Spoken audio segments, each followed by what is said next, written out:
Hi, I'm Regular Zach, and this is my limited set review for the Final Fantasy Magic the Gathering set. Today we're talking all about the red cards, and just remember this is a limited set review, so I'm only talking about cards in the context of draft and sealed, so I'm not talking about standard and I'm not talking about commander. So we're going to be putting all these cards on a rating scale from A to F. A's are bombs. These are our favorite cards, the best cards. B's are cards that pull us actively into these colors. The type of card that you see like pick 5 and you're like, whoa, that must be open. C's are all like solid cards that makes up the majority of your deck. You need them to play the game, but you're not extremely excited by a ton of them, but yeah, you need them. D's are cards you actively don't want in your deck and you're very upset where you actually have to play them because that means that you probably had a train wreck draft. And then F's are cards that are just absolutely unplayable. Like you shouldn't put this in your deck under any circumstances. Cards that like literally shouldn't be played in this format or just don't do anything in limited. So we're going to start off with a bang, I guess. We're starting off with a Flaming Bomb, which is a single red for a 1/1 creature elemental at common. It says whenever you cast a non-creature spell, if at least 4 mana was spent to cast it, you may put a +1/+1 counter on this creature. And it also has an ability, Blow Up. You can tap it and sacrifice it. It deals damage equal to its power to target creature. Activate it only as a sorcery. Okay, so this is a little bit of a payoff for the Is It spells deck, where you want to play non-creature spells with mana value 4 or more. I don't know if this is an amazing one. It does have the little classic like goblin thing where it comes down and you can like sack it to just ping one thing. So there is that. But ultimately, it seems kind of fine. I think in the 4 mana non-creature spell deck, you want a card that's a bit more defensive, and this card definitely isn't.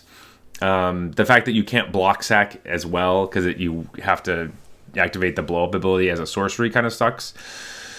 So all that wrapped together is like I'll probably see this on the battlefield, but it's like a C-. It does randomly kill stuff, but I don't love it, and I'm not expecting it to gain a lot of counters. Could be a D level card actually, but I think we're being a little optimistic with this bomb, giving like a C-. So it seems not really exciting, but you know what? I've talked myself into it. This is a D+. I don't like this card. starting off changing our stuff already. That's fine. Next up, we have Thunder Magic, which is a single red for an instant at common. It is a tiered spell, which is kind of like a variant of Kicker. You get to choose one of these different things to do. So the first one is Thunder. You spend 0 extra mana, and Thunder Magic deals 2 damage to target creature. So 1 mana deal 2, just a shock to a creature. That's pretty good. We're happy with that. Thunderaga is 3 extra mana, and it says Thunder Magic deals 4 damage to target creature. So a 4 mana instant speed, deal 4 damage. We don't love it, but it's helpful when you need that. The fact that this can do both of those things is fantastic. And then Thunderaga is a whopping 7 mana. It's 5 red, and Thunder Magic deals 8 damage to target creature, which probably kills just about everything.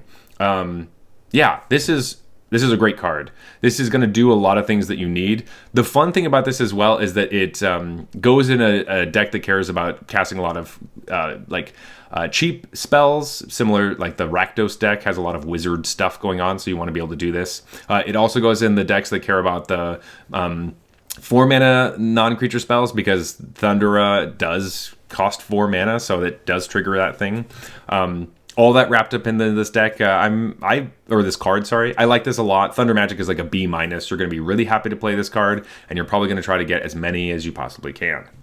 Next up is Sabotender, which is 1 and a red for a 2/1 creature plant at common. It has reach. It also has landfall. It says whenever a land you control enters, this creature deals 1 damage to each opponent. Cool. Like, you always play land, so it's going to trigger a good amount of the time. It blocks once, it's not extremely aggressive, but having that extra power might do something. I don't know if I'd rather have this as like a 1/2 instead of a 2/1. It does, the 1 toughness really hurts this card, but being able to ping your opponent over and over again just by playing lands, and then also having a lot of wizards as well, you're just pinging your opponent a million times. That seems kind of nice. This is probably like a C+. Like I'm happy with this card, and yeah, I like it. Next up, we have Item Shop Keep, which is 1 in a red for a 2/2 creature human citizen at common. It says whenever you attack, target attacking equipped creature gains menace until end of turn. Sure. This does work with all the like job select cards that like are equipment and creature, you know, they're equipped to creatures just by playing the equipment. So that is nice. Giving them menace is cool. It might do more than I think it's going to do. But ultimately it doesn't, it needs other stuff going on. And I don't know if I'm going to be really excited about playing this card. It's a 2-drop at least, so there's that, but it's like a D+. I don't love it. I don't really like it very much at all. Next up, we have Red Mage's Rapier, which is 1 in a red for an artifact equipment at common. This is the job select thing I was talking about. So when it enters, you make a 1/1 hero, and then you attach this to it. So we kind of think of these as creatures. Equipped creature has, whenever you cast a non-creature spell, this creature gets +2/+0 until end of turn, and is a wizard in addition to its other types. And it has equip 3, so you can move it around for 3 mana. This is another, like, this goes in like the Rakdos deck, which wants to play a bunch of non-creature spells because it gets bigger and bigger. It's fine. I don't love it. It is just a 2-mana 1/1 that needs other spells to get cast for it to do anything.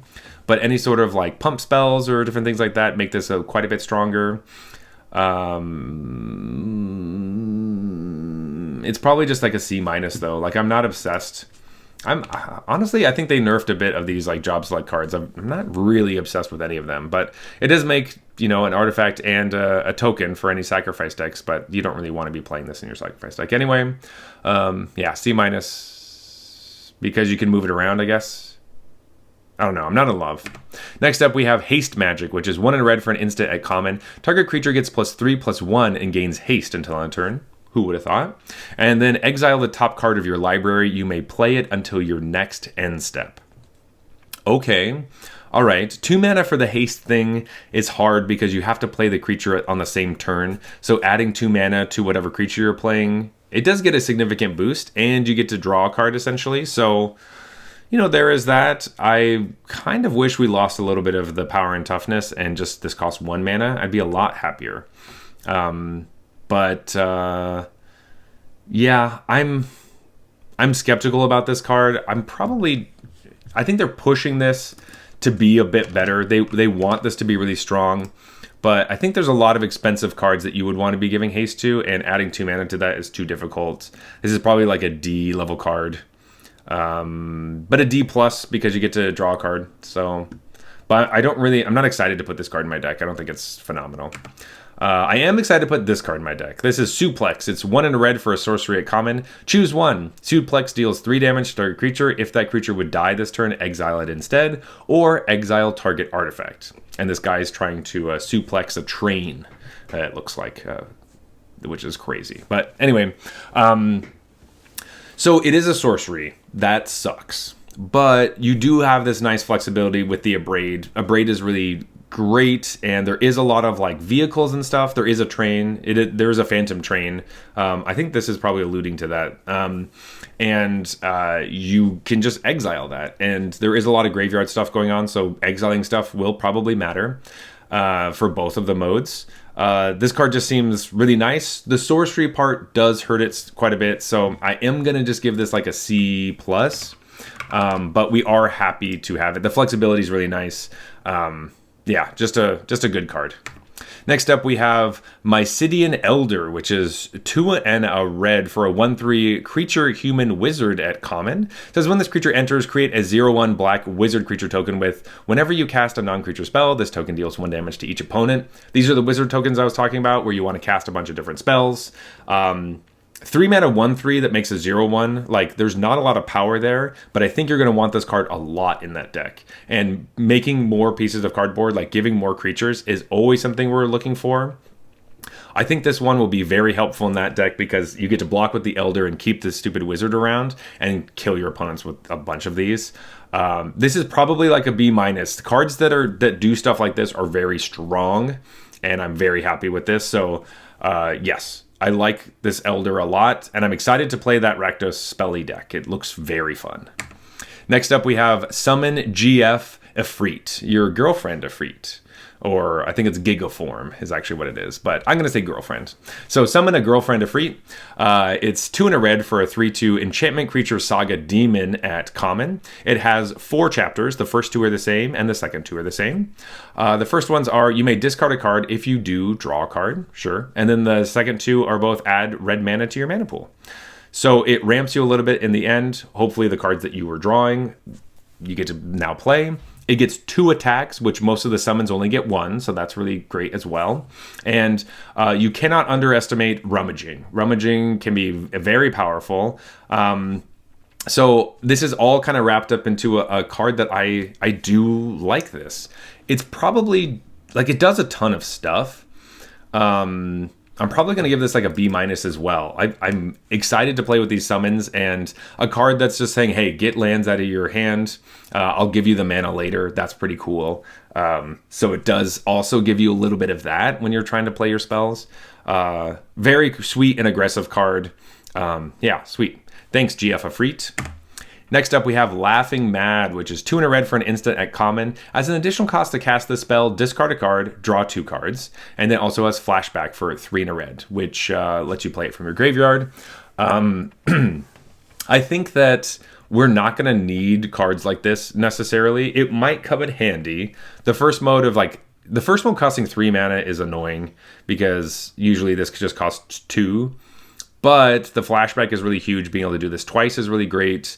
And the fact that this is a funny thing to say, but the flashback does cost 4, which is actually good in this situation because you want to be like using this in your your 4 mana non-creature spell. I don't know what to say. The Is It deck that cares about the 4 mana non-creature thing. That procs off of that, so that's really helpful. But with all that being said, you're going to get this as a push. This is like a D level card. The fact that it has flashback makes it like a D+, I think, but I'm not looking for this card to put in my deck. Let's just say that.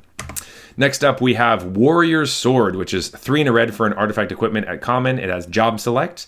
An equipped creature gets +3/+2 and is a warrior in addition to its other types. So this is a 4 mana 4/3. Sweet. And then the equip cost is 5, which is pretty expensive. But it is a big equipment that moves around, and there are ways to get your equipment moved for much cheaper or free. So Warrior Sword, I'm going to give like a C. This seems like kind of bread and butter in the middle of the road card. But if you can use something to make the equip cost much cheaper, this card goes significantly up and could be extremely hard to deal with. But yeah, 4 mana 4/3. Then you get to move that around. C. Seems like a C. Next up, we have Call the Mountain Chocobo, which is 3 and a red for a sorcery at common. Search your library for a mountain card, reveal it, put it into your hand, then shuffle. Create a 2/2 green bird creature token with whenever a land you control enters, this token gets +1/+0 until end of turn. And it has flashback for 5 and a red. Sweet, you do get a mountain card, which doesn't really matter in the context of what we're talking about, but that might be important in other situations. This is also a 4 mana bird that draws you a card. Like, think of this as not a sorcery. If this is a 4 mana just 2/2 bird with landfall and you get a mountain when it enters, and then you can play it from your graveyard, okay, that's pretty fine. I guess 4 mana is a lot to do that, but like I said before, this goes in your Is It decks. It ramps you what you're going to want because I think there's a bunch of sweet late game cards you want to play. It does the landfall thing, which is primarily a Gruul thing, but every deck plays lands, so that just might be helpful randomly. And I don't know.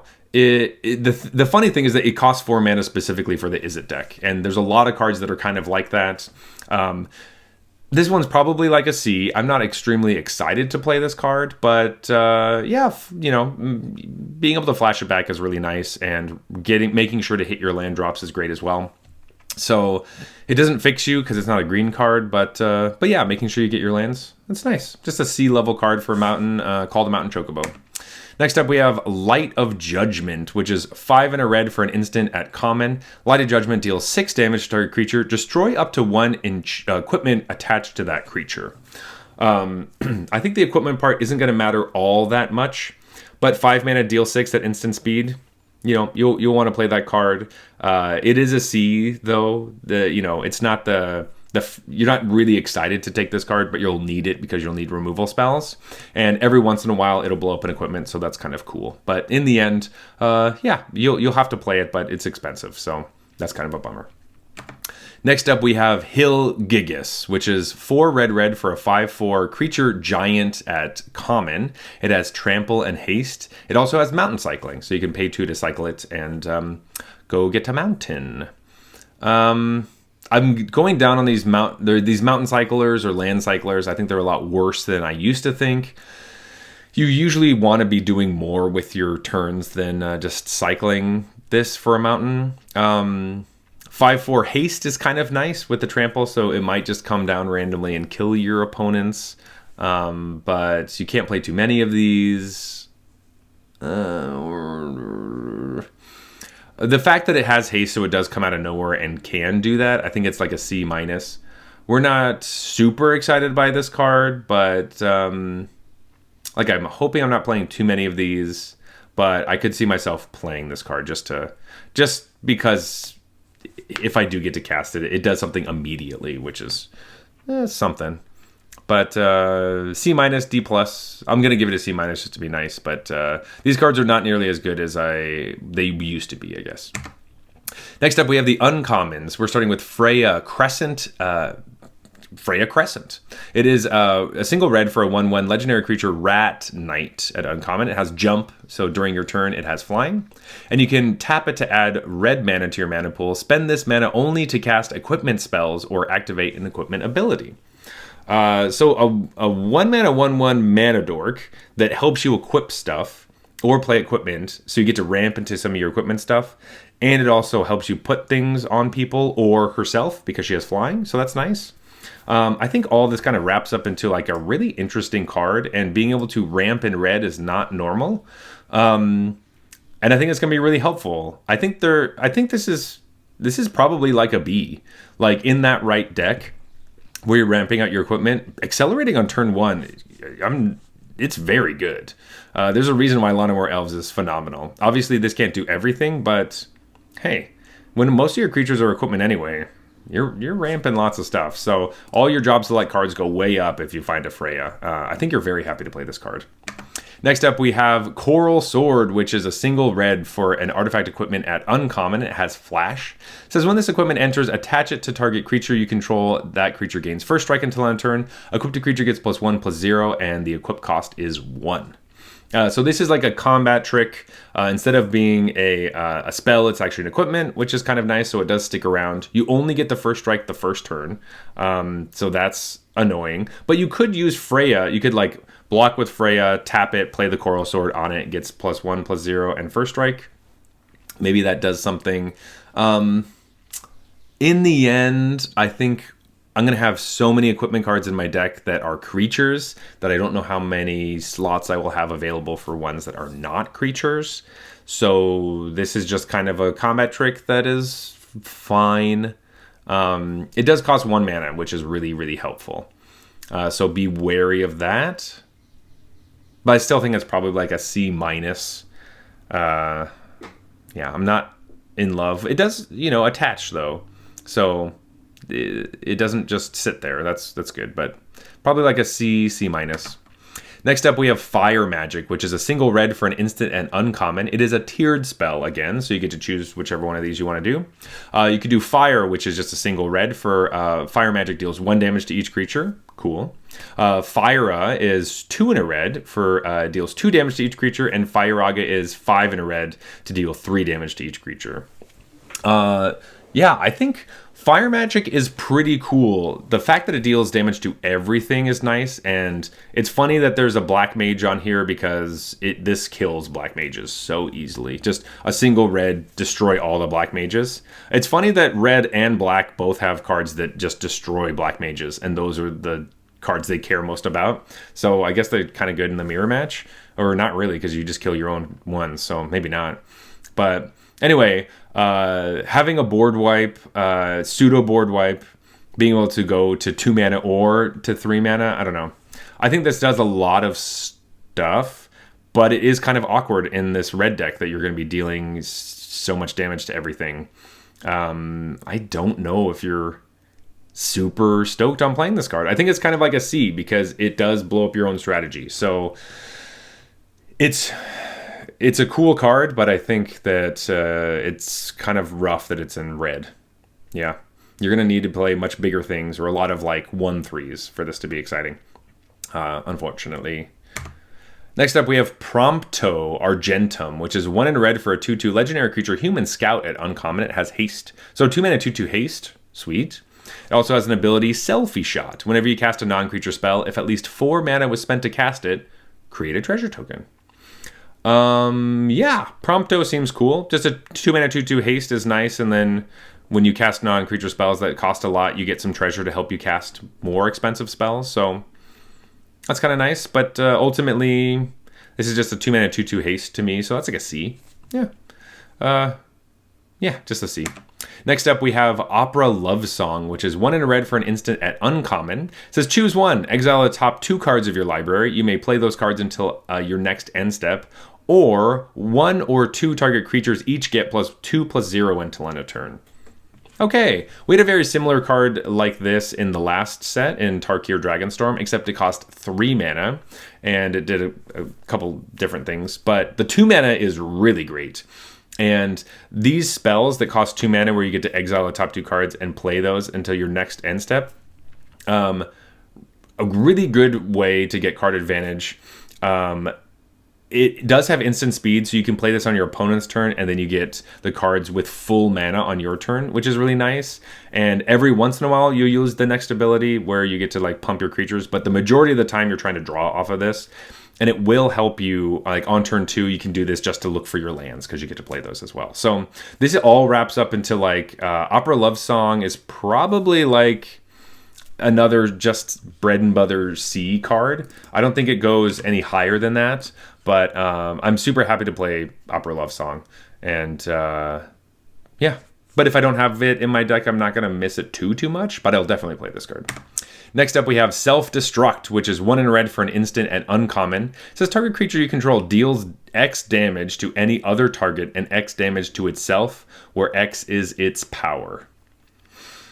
All right. So this is such a weird card, the way that it's looking. Most creatures have power that is like higher than their toughness or the same as their toughness. So when it says self-destruct, it does mean that it's going to kill itself. That's kind of the joke, which feels really bad. You're basically 2-for-1ing yourself just to deal some damage to something. Killing a creature with this feels really bad. Killing your opponent with this feels really good. It feels like a fling to me, like a fling card, where you're sacrificing a creature and then throwing it at their face. That's kind of what this feels like. So when I think of it more like fling, I get a little bit more excited because I like fling. And there is the situation where maybe you have a card that has a power that's lower than its toughness, so then you get to keep your creature around, so that's also nice. So enough of that flexibility, but I think most of the time you're 2-for-1ing yourself. So this is probably just like a C. Next up, we have Choco Comet, which is X red for a sorcery at uncommon. Choco Comet deals X damage to any target, and then you create a 2/2 green bird creature token with whenever a land you control enters. This token gets +1/+0 until end of turn. All right, so really this is like a removal spell and a creature at the same time. You can bail yourself out by just playing it as a creature for 2 mana. So it is a 2-drop, but it's red, so whether you're actually going to play that on turn 2 or not. Obviously, you don't want to do that, but there you can. The other thing that's nice is that this scales well, so you can, like, probably the best spot is like a 4 mana. You deal 2 damage and make a 2/2, and it triggers all of your 4 mana non-creature spell thing for the Izzet decks.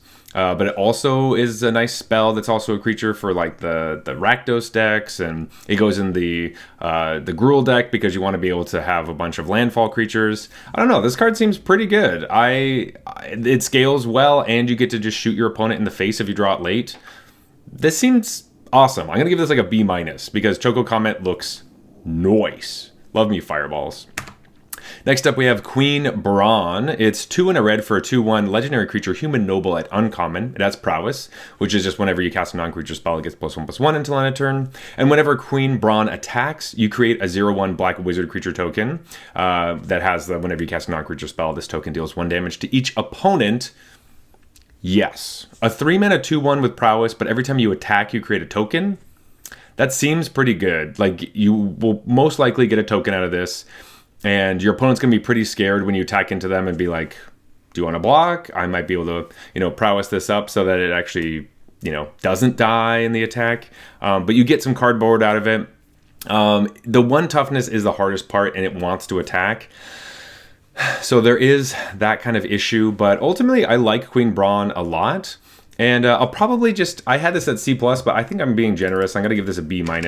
I'm very excited to play this Prowessy Spells Rakdos deck, and this is going to be a great card in it.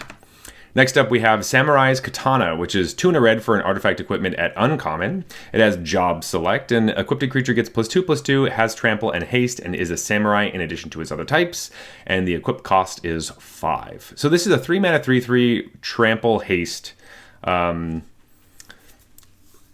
I think that is fine, and it will be quite aggressive. The equip cost being 5 and haste is one of the abilities sucks, because there's like no feasible way you're going to be able to play a creature and then equip it with this to attack right away, unless you can equip things for free or for super cheap. And I don't know if you want to be playing a lot of those cards that do that, because most of them are spells and stuff. So this card seems fine. Maybe top end in a, weenie deck where, you spend your whole turn just giving something +2/+2. The trample is really nice, so there's that, but the haste immediately doesn't matter for your other creatures, basically. I just don't think that there's a way that you're going to be able to equip this to new creatures on the board, so I'm probably just going to give this like a C+, where if you are in a board stally place and you need trample, this will be able to do it for you.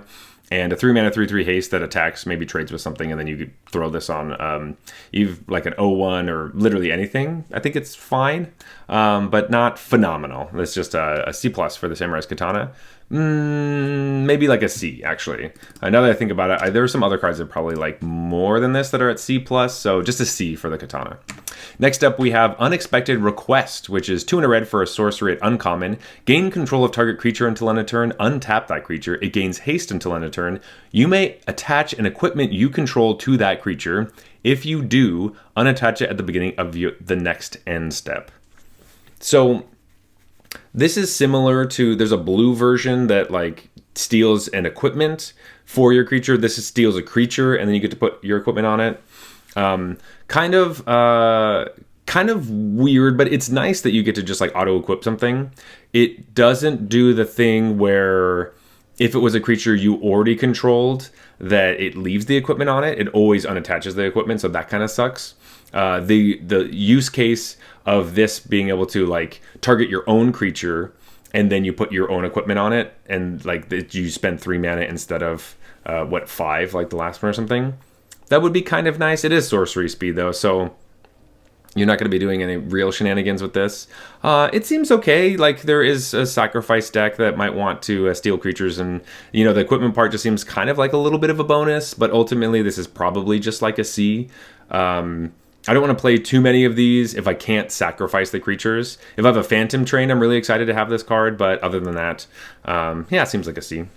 Next up, we are playing Side Quest. Play Blitzball, which is a 2 and a red for an enchantment at uncommon. At the beginning of combat on your turn, target creature you control gets +2/+0 until end of turn. So that's kind of an underwhelming enchantment, or very much an underwhelming enchantment. It will open up attacks that you didn't have, so 2 is a nice amount, but you want to have a lot of expendable creatures that you get to attack in with. It also has more text. At the end of combat on your turn, if a player was dealt 6 or more combat damage this turn, transform this enchantment, then attach it to a creature you control. It transforms into World Champion Celestial Weapon, which is a legendary artifact equipment. It has double overdrive, so equipped creature gets +2/+0 and has double strike, and the equip cost is 3. This is a really great equipment. We like this a lot. Double strike and +2/+0. Oh, baby.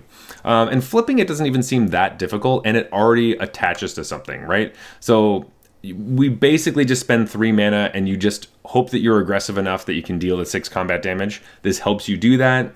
And also you get this amazing equipment that makes all your creatures like real creatures. So all that being said, I think this card's really cool. I like it a lot. This is probably going to slip into like a B range. Like in a really aggressive red deck, like a red-white deck, this card's going to be pretty awesome, and I think you're going to be very happy that all your 2-drops can get in there and flip this and make all your creatures really hard to deal with. So I like the Celestial Weapon a lot. B for this card. Next up, we have Barret Wallace, which is 3 and a red for a 4/4 legendary creature, Human Rebel at uncommon. It has reach. And whenever Barret Wallace attacks, it deals damage equal to the number of equipped creatures you control to defending player. This is a cool card because most of the time you kind of want to put all of your equipment onto one creature, and that's like your giant super creature that's really strong. But Barret says, hey, have a bunch of like job select cards, and then you get to attack with Barret and then just dome your opponent for a bunch. This card seems pretty sweet and a really great top end for a lot of those decks that want to be aggressive and have a bunch of job select cards. Barret seems quite scary and also blocks really well and deals with flyers, which is what Barret does in the game. So love seeing Barret here, and like a B-. B for Barret. B-. Like it a lot. Next up, we have Summon Esper Ramuh, which is 2 red for a 3/3 enchantment creature saga wizard at uncommon. And it has 3 chapters to it. And the first chapter is Judgment Bolt. This creature deals damage equal to the number of non-creature, non-land cards in your graveyard to target creature and opponent controls. So a 4-mana removal spell. That's also this creature. That's nice. And then the second 2 chapters are the same. Wizards you control get +1/+0 until end of turn. Okay, I do like that. The fact that this comes down, kills something. Obviously, you're in a spells deck because you're playing a bunch of wizards. You get to kill one of your opponent's creatures and then pump up your wizards that have 0 toughness or power. Sorry. Yeah, this card seems like a B. It kills something. It gets to attack. It pumps the rest of your team, most likely. In the wizards deck, I think this is a nice B. And in other decks, it will do something, but not nearly as good as the Wizards one. So B for the Esper Ramuh. Next up, we have Sorceress's Schemes. It's 3 and a red for a sorcery at uncommon. Return target instant or sorcery card from your graveyard or exiled card with flashback you own to your hand. Add red mana. And it has flashback for 4 and a red. This is a weird card. I like that we have the ability to go get cards that were flashed back and cast them for another round. And then this one also flashes itself back, so you get to do it multiple times, perhaps. And you could essentially loop them, but do you really want to? Like, it's so expensive. All in all, I think this has some use cases. But 4 mana to get something back, you're probably not casting it that turn, even though you got the red mana. And then the flashback's kind of expensive, and it's a weird draw spell thing. If there's one specific instant or sorcery you're really excited about, this will be nice. But all in all, I probably think this is like a D level card. Like, I'm not jumping for joy when I open this card. It seems... I will watch other people play this card. I don't really want to be playing it. Next up is Sandworm, straight from Dune. It's 4 and a red for a 5/4 creature worm at uncommon. It has haste. So a 5 mana 5/4 haste. Sweet. And when this creature enters destroy target land, its controller may search their library for a basic land card, put it onto the battlefield tapped, then shuffle. So either the Sandworm's coming down and destroying towns, which is great, and you do get to screw up your opponent's mana because like they'll lose colors, they only get to get basics. But what I really like about the Sandworm, actually, is if you're playing the Gruul deck. If you're playing Gruul and you have a bunch of birds that have landfall, you play your land for a turn, they all get +1/+0. You play the Sandworm, you blow up one of your own lands, you go get another land onto the battlefield, they get another +1/+0, you get a huge attack in because the Sandworm's coming too. That sounds way better. So because of that scenario, I think this is going to be great in Gruul. Really fun, really cool, and I'm going to give this like a B- because of that. I want that to be something. I want it to be real. It is 5 mana, but yeah, I like that ability. I also like blowing up people's lands and screwing up their mana, so B-. I might be a little bit high on this card, but I like it. Next up, we have Random Encounter, which is 4 red for a sorcery at uncommon. Shuffle your library, then mill 4 cards. Put each creature card milled this way onto the battlefield. They gain haste. At the beginning of the next end step, return those creatures to their owner's hand, and has flashback for 6 red. So shuffle your library so you don't get to do any shenanigans. Mill 4 cards, and then put all the creatures that you see onto the battlefield they attack. This is bad. 4 does not seem like that many, and you're going to be really, really upset if you get if you spend 6 mana to get just like garbage. You might be lucky and get like a summon where it comes down, it does the thing, it attacks, then you return it to your hand, and then you get to play it later, and it does the chapter again. But I think that's few and far between. I think we don't want to play this card. This is like a D- probably. I don't think it has no use cases, but I think that you want to avoid it at all costs. And yeah, let other people play this card. But it's random for a reason, and I don't think it's going to be random in a fun way. It's going to be random in like oh wow, I rolled a Snake Eyes again and Snake Eyes again. You can hit so many lands. You have to make sure you have way more creatures in your deck. Yeah, I don't like it. Sorry, Random Encounter. Next up, we have the rares. We're going to start with the Adventure Land. This is Lindbloom Industry Regency. It is a land town, and it enters tapped and taps for red. And it has an adventure. It is an instant adventure. It is Mage Siege. You can pay 2 and a red, and you get you create a 0/1 black wizard creature token with whenever you cast a non-creature spell. This token deals 1 damage to each opponent. Are we super duper excited about paying 3 mana at instant speed to make a 0/1? No, not really. To have it stapled onto our land, it is a spell. Weirdly enough, it's 3 mana, which we wouldn't want to spend more mana, but it doesn't do the 4 mana thing, which is an is it stuff. So maybe in Rakdos we're happier. A land that does make a creature is fine, though. Even if it's a 0/1, is that fine, actually? I don't know. This card seems not super exciting. I'm probably, the utility of it is nice, but it's probably just like a C. It's fine. I'm not excited for this card, and I'll take it begrudgingly really late just because. Being able to cast things will be nice. And it does trigger. It is a spell on a land, but the spell part is something I'm not stoked on playing. So I will have to build an entire deck around it, but probably just like a C.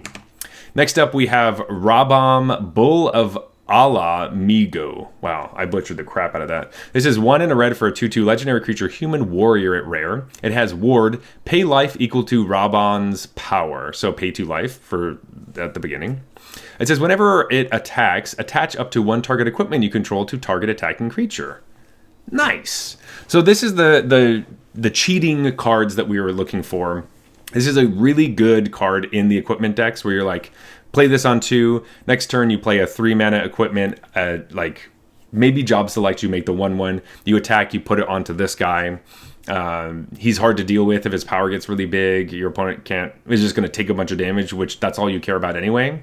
So in those decks, I think this is a B+. It's super cheap, comes down early, does the things you want, and hopefully your bomb equipments you can get on the board cheaply, and then just you want the ones that have a really high equip cost for this guy. Though if he dies, that might make the rest of your deck kind of bad. So we'll see about that. But yeah, B+ for this card. Looks cool. Next up, we have Summon Brynhildr, which is 1 and a red for a 2/1 enchantment creature saga knight at rare. It has 3 chapters. The first one is Chain. Exile the top card of your library. During any turn you put a lore counter on this saga, you may play that card. So you have 3 turns to play it. The second 2 is Gestalt Mode. When you next cast a creature spell this turn, it gains haste until end of turn. Obviously this comes down early. You get to draw a card essentially, and then you get to give the next creatures that you're playing haste, which is nice. This is the way that we want to give haste, is something like this. And we get 2 turns of it, so you really hope you do 3 into 4 or 3 into 2 into 2, which, obviously only one of them would get haste, but hey, what are you going to do? And it also tries to give you cards for it. So all of that wrapped together is yeah, I think this card's pretty good. Probably just a B because it does pop, like it does die, and you would want it to force your opponent to use cards on it to get rid of it. So the summon part, it's a little weak in that sense, and it could just, you know, trade with it because of the 1 toughness. It does just trade with like stupid things like heroes and stuff. But yeah, like a B. This seems good in aggressive decks, but other ones it might not be good enough. But definitely in the aggressive ones, I like this card. Next up, we have Firion, Wild Rose Warrior. It's 2 and a red for a 3/3 legendary creature, human rebel warrior at rare. It says equipped creatures you control have haste. Sweet. So every job select card you have has haste. Awesome. And whenever a non-token equipment you control enters, create a token that's a copy of it, except it has this equipment. Its equip cost is 2 less to activate, and then you sacrifice that token at the beginning of the next upkeep. Interesting. Next upkeep is a strange thing instead of end step. So you get to double up on your equipments. So once again, you want like a lot of your like a ton of job select stuff. You get to play those. The fun thing about the job select one is you play the job select equipment. It makes its token, it has haste. Then this sees that, makes a token copy of that, makes another token, and then you're only going to sacrifice the equipment at the end so you get to keep the token around. That seems pretty sweet. Once again, it's super build aroundy, but a 3 mana 3/3, like you would like to, you can curve right into this card. It's this looks like a B+.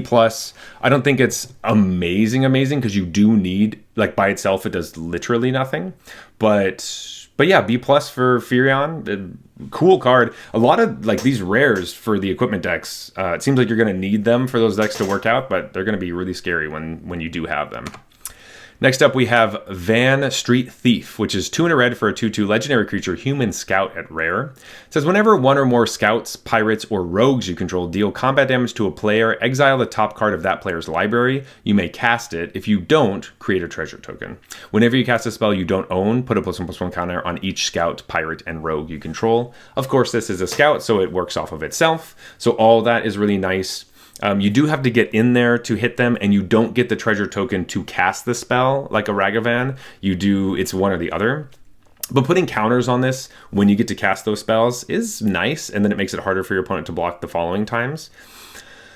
With all that being said, the 3 mana 2/2 no haste, you have to be able to like wait a whole turn and hopefully get in there, and maybe you cast something, but you do get to ramp if you don't. There's something there. I don't think it's an A level card. This also looks like a B+.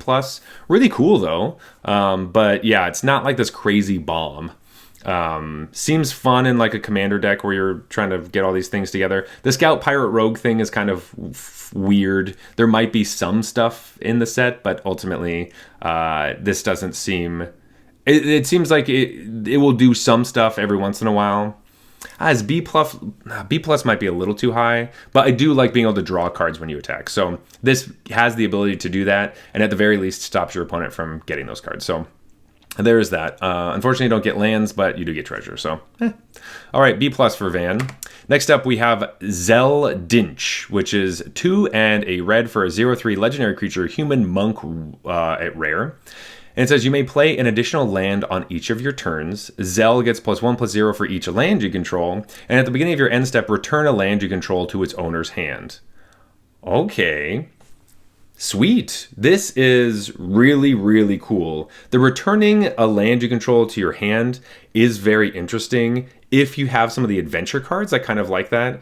Just doing it on its own, obviously, it's trying to tell us that, like, you do get to play 2 lands a turn, so there's no downside to returning the land to your hand. You're still staying on curve. You don't get to ramp, but you get to stay on curve.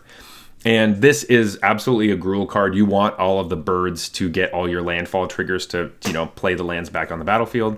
And Zell obviously gets bigger, but also all of those birds pump as well. And there are a bunch of utility lands. There's one in particular that gains you life when you play it. So maybe this is a card that would like to have that. Adventurers Inn, I think it's called. So you get to gain life every time you play your land and do a bunch of different things. So there's some cool combo-y-ish or synergy stuff with this. But definitely this feels like a secret Gruul card. So be focused on that. But all in all, it's probably just a B+. Because it only has 3 toughness, it doesn't feel like a bomb where it comes down, they can't deal with it. 3 is a really easy toughness to deal with, and it will probably trade off when it attacks. So you don't also get something immediately. I guess you play this and you play an extra land and then you pick it back up. So there is, yeah. So, but yeah, like a B plus. I like Zell, but specifically in Gruul, I think a lot of these cards in general are very specific to certain decks, which is, I think, really cool design.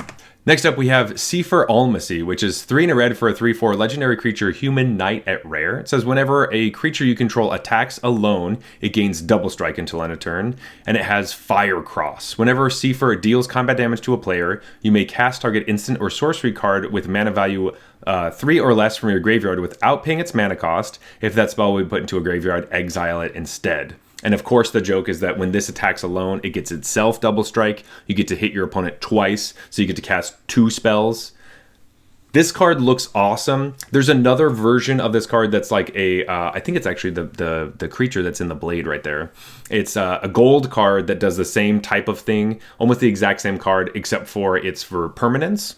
But this looks really, really cool for all these like these wizard spell decks. Like imagine this is the card you play on 4, and then you get to attack and give it double strike, and then recast a lot of the spells that you had already played. And then you trigger all of your wizards to deal a bunch of damage, even like 1 damage or 2 damage doing that. I don't know, it's scary to block because it has double strike, it has 4 toughness. There's a lot to like about this card. You do have to build your deck around it, like almost all of the rares we have seen, but this is like an A level card. A minus probably for this guy, but yeah, I like it. Sefer's sweet. Super, super sweet. God, what a cool card.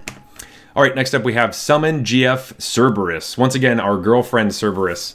Gigaform, I'm sure, but it's our girlfriend, the Cerberus. It's 2 red for a 3/3 enchantment creature saga dog at rare. It has 3 chapters. The first one is Surveil 1. The second one says double. When you cast your next instant or sorcery spell this turn, copy it. You may choose new targets for the copy. And the third one is triple, where you get to, the next time you cast an instant or sorcery, you copy it twice. So this is an interesting dog. Like, it's funny that this is like a instant or sorcery spell dog creature thing, because I wasn't expecting that from a Cerberus. I was thinking more graveyardy stuff perhaps, but really awesome. There's a lot that goes into having to set this up though. Like the Surveil helps a lot. But you really want to be in a spells matter deck where like the double spell that you're playing, the second one is like getting you some creatures. You want to have a lot of the wizards out as well. Being able to like triple spell the next one, you want something that's huge. So you do have to play a lot of instants and sorceries in this deck, and I hope that, you know, the third one you get to play like a removal spell or something exciting. But you just never know. I think it's hard to set up, and doubling all your instants and sorceries, you have to get so many things right for this to work, that I'm not in love with this. I'm going to give this like a B minus. It seems very powerful, but there's a lot of setup that needs to go into it for it to be powerful, and it can also just kind of whiff and do nothing. So B minus for this card, but it has potential. Next up is the Fire Crystal. It's 2 red for a legendary artifact at rare. It says, red spells you cast cost 1 less to cast. Creatures you control have haste. That's the baseline thing. Sure, haste on all your creatures is big game, but expensive. And it also has 4 red, tap it, create a token that's a copy of target creature you control, sacrifice it at the beginning of the next end step. Obviously it gets haste because of the Fire Crystal. This card, these crystals have not been really exciting, honestly. They just look big and clunky, and they look like old Magic where it's just like so slow. Making your things cheaper is nice. Giving haste is really the best part of this card, so luckily it's not like the tap ability. The tap is strong, but it doesn't do anything if you don't have any creatures, which is annoying. But it can help kill your opponent. But I would just like more creatures, and the non-creature spells I have in my deck should just be removal spells. So this feels like a C to me, where it's like, it might be able to do some stuff. If you have some heavy hitters that need haste, that could be helpful. But 4 mana to try to give creatures haste, it just feels way too expensive. So yeah, kind of a bummer on this one. I don't know if you're going to have time to play this stinking thing and even tap it. I don't know. Just feels so expensive. So I'm not going to throw it into the depths of the D's as some of them are, but like a C minus probably. I'm not really excited to play most of these crystals. Sorry, Fire Crystal. Next up, we have Gilgamesh, Master at Arms, which is 4 red for a 6/6 legendary creature, human samurai at rare. It says whenever Gilgamesh enters or attacks, look at the top 6 cards of your library. You may put any number of equipment cards from among them onto the battlefield. Put the rest on the bottom of your library in a random order. Whenever you put 1 or more equipment cards onto the battlefield this way, you may attach one of them to a samurai control, which is Gilgamesh, because that's probably one of the only samurais you have. Cool. It does have the Titan text where you enter and attack, it does it, so that's very strong. You will, of course, be building your deck all around equipment, and like seeing this, like, oh, cast this for 6. Hopefully you have as many job select cards as you could possibly find, because just playing creatures off of this sounds awesome. And I don't know, free equipping to Gilgamesh. There's some really crazy equipment that you might be able to get. It does feel a little... It does a lot of stuff if your deck is there. And I think we'll have enough things. I think you do draw a card, you cheat on mana cost, like you'll probably get something. 6 is a good number of cards. You might whiff though, so a 6 mana 6/6. At least you get to attack and try again. You probably want... I don't know how many equipment, like at least 6. Like you need a good number of equipment. So you're really leaning heavy on those job select cards, because otherwise this card does nothing. I'm probably going to give this like a B+. I don't know if this is actually a bomb. It's quite scary, but the scariest part is the equipment that you get to put on it. And I'm not in love with a bunch of them. But yeah, B+ for Gilgamesh. Super cool card, but yeah, little build aroundy. Next up, we have Triple Triad, which is 3 red for an enchantment at rare. It says at the beginning of your upkeep, each player exiles the top card of their library. Until end of turn, you may play the card you own exiled this way, and each other card exiles this way with lesser mana value than it without paying their mana costs. Nope. I don't think we want to play this card at all. It is a 6 mana enchantment, do nothing until your next upkeep, and... it also kind of tells you to play a bunch of expensive spells, this is really expensive. You don't want to play even more expensive spells than this. This looks like a lot of fun in other places, but in draft, this is not a card you want to play. Absolutely not. Big F. FFF. Do not play Triple Triad. It is just not going to be good. It's going to suck. It's going to suck a lot. Sorry. Cool enchantment, but not for draft. Next up, we have the Mythics. It's Nibelheim? A flame. Yeah, Nibelheim. It's 2 red for a sorcery at Mythic. It says, choose target creature you control. It deals damage equal to its power to each other creature. If this spell was cast from a graveyard, discard your hand and draw 4 cards. And it has flashback for 5 red. All right, so this reminds me of Chandra's Ignition, which you choose one of your creatures and it just blows up and deals a bunch of damage to everybody else and opponents. This does not deal damage to opponents, so that's kind of a bummer. But it is a pseudo board wipe. Like, board wipes are very strong and limited and always come out of nowhere. And you get to do this twice. And the second time you get to draw 4 cards because you probably have nothing in your hand. So this card seems pretty great. This is like an A-. Like, drawing it on an empty board does nothing. But if you have a creature and you want to blow up a bunch of stuff, I don't know. I like this a lot. I like cards like this. And the flexibility, a board wipe that draws cards, you just have to have something on the board. I don't know. It seems really strong. A- for the Nibelheim of Flame. Last up, we have Clive of Freet's Dominance, which is 4 red for a 5/5 legendary creature, human noble warrior at Mythic. It says, when Clive enters, you may discard your hand, then draw cards equal to your devotion to red. And devotion is the number of red pips you have on permanents you control. So it's at least 2. So you could discard your hand and draw 2 cards. Then it has an activated ability, 4 red, tap it, exile Clive, then return it to the battlefield transformed under its owner's control only as a sorcery. It transforms into Efreet, Warden of Inferno, which is a 9/9 legendary enchantment creature saga demon with 3 chapters. The first one is Lunge. Efreet fights up to 1 target creature. So you just get to kill something. So 6 mana, tap it, comes back, kill something.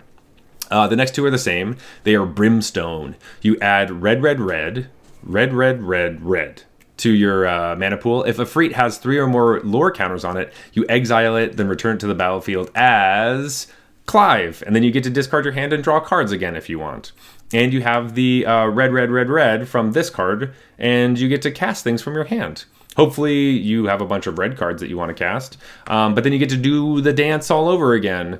And I don't know, there seems to be a lot here. 6 mana, 5/5 that like you probably have nothing in your hand left or nothing interesting, so you just get to draw at least 2 cards, hopefully more. That already seems great. And then this flips into a removal spell, and then waste to ramp, you get to attack with a 9/9, and it turns back into this again, and it feels like you just have like you're gonna win somehow through all of that. So I'm gonna give Clive an A. I like this card a lot. It does lots of stuff that we want in limited, and it just seems strong. Remove stuff, it draws cards, it ramps you, or at least gives you mana. Great, you get to double spell. You're probably killing somebody when you play this card. But anyway, folks, that is the end of the red cards for Final Fantasy, the Magic the Gathering set. Please tell me what you think about these, whether I rated things too highly, too lowly, all that stuff in the comments below. Really appreciate it. Check out all the other videos. There's one for each different color, multicolor, colorless, and the bonus sheet as well. So check those out. But yeah, thank you very much for watching, and I will see you again next time. All right, bye.